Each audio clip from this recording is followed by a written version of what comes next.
Hey guys, welcome to Film Radar. Netflix has done an excellent job of stockpiling horror films in recent years, from established classics to newer films discovered at international film festivals.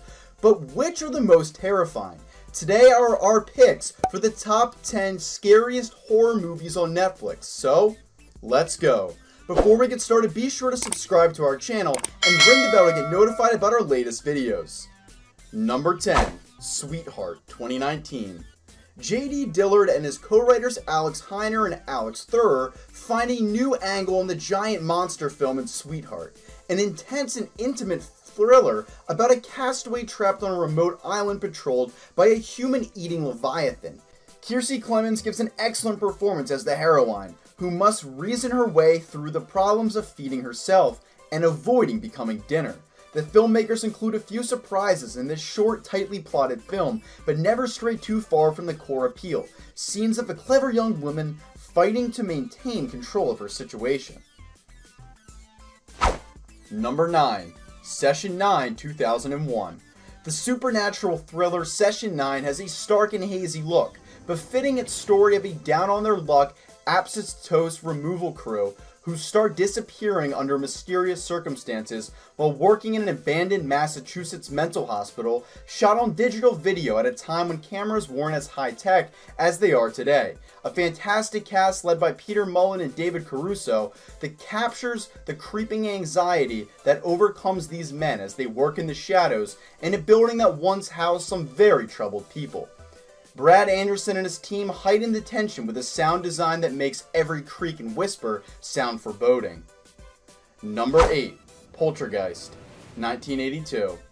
Steven Spielberg, the film's producer and co-writer, is often given the majority of the credit for the blockbuster hit Poltergeist, a chilling ghost story set in the kind of cozy suburbia Spielberg frequently depicts in his films.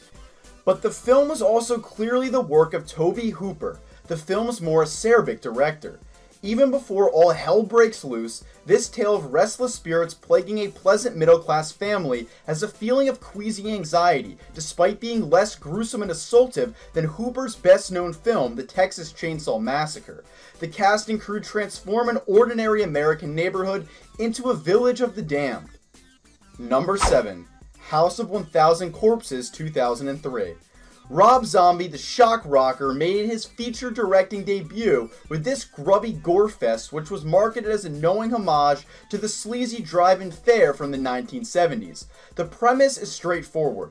A group of young friends are kidnapped and tortured by a depraved family named Firefly, and, well, that's about it.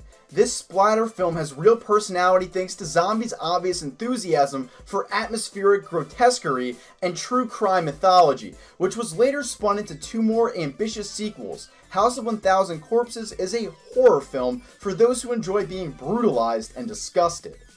Number 6. The Invitation, 2015.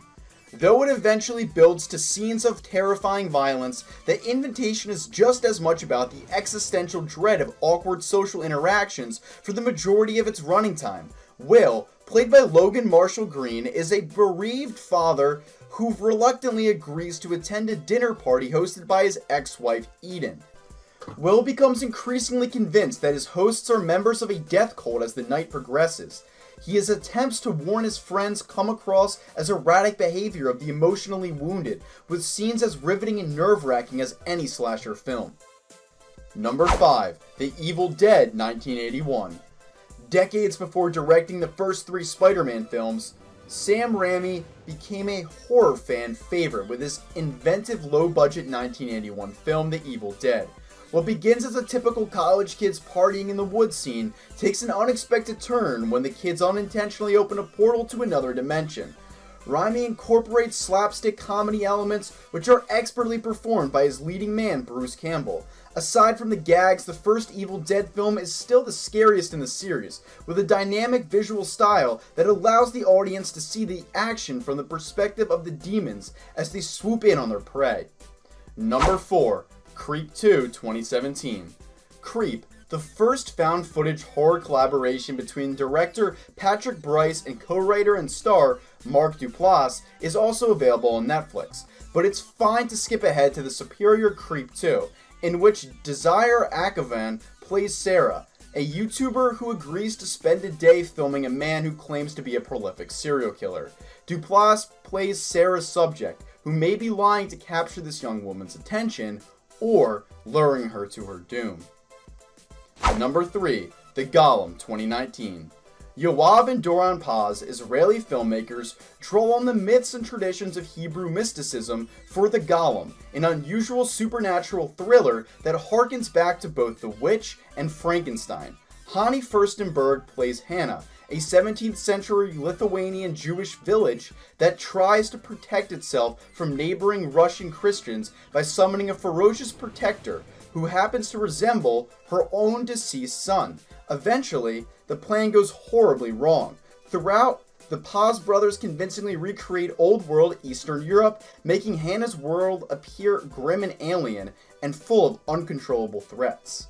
Number 2. The Blackcoat's Daughter. Osgood Perkins' atmospheric feature filmmaking debut, The Blackcoat's Daughter, is set in a mostly empty private Catholic girls' academy, where a worldly senior played by Lucy Boynton reluctantly looks after a timid freshman played by Kiernan Shipka. While waiting for their parents, the two young ladies investigate strange noises around the building. A mysterious woman, Emma Roberts, races towards the same school in a separate storyline. Perkins brings these pieces together for a gruesome final act, based on the idea that one bad decision made in youth can haunt a person for the rest of their lives. Number 1. Cam, 2018. In the sexually explicit and disturbing Cam, a voyeuristic thriller for the internet age, Madeline Brewer gives an outstanding performance. Brewer plays Alice, an upbeat and unusually creative cam girl who strips for money online, putting on shows that appeal to her fans' love of darkness and danger. When someone takes over Alice's persona and begins stealing her income, she becomes paranoid as she realizes the people she's been working for may actually know her own identity. So guys, have you seen any of these films? If you have, let us know in the comments below. If you like this video, please hit the like button and share with your friends, and finally, thanks for watching.